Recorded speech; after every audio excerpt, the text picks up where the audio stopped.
Pinayuhan ng Philippine Red Cross sa mga buntis, bata at senior citizen na wag nang magpunta sa traslasyon ng Itim na Nazareno bukas, Enero 9. Sa halip, dapat umanong virtual na lamang ang pagdalo ng mga nabanggit na deboto sa prosesyong inasahang dadagsay ng 2 milyong katao.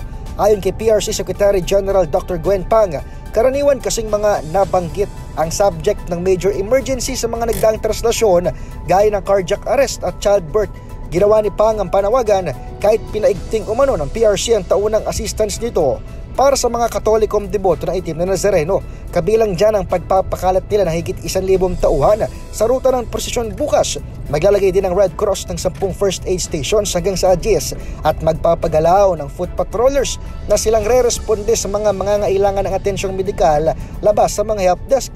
Pinakamalaki sa mga istasyong ito ng Red Cross ay ang itinatayong Emergency Field Hospital sa Kartilya ng Katipunan, katuwang ng Department of Health at Office of Civil Defense. Noong nakaraang taon, kahit walang traslasyon, rumispondi ang Red Cross sa higit 800 emergencies sa kasagsagan ng kapistahan ng Black Nazarene. Para sa kauna-unahan sa Pilipinas, DZRH, ito si Edniel Parrosa. Tuloy-tuloy sa pagbabalita, tuloy-tuloy sa serbisyo.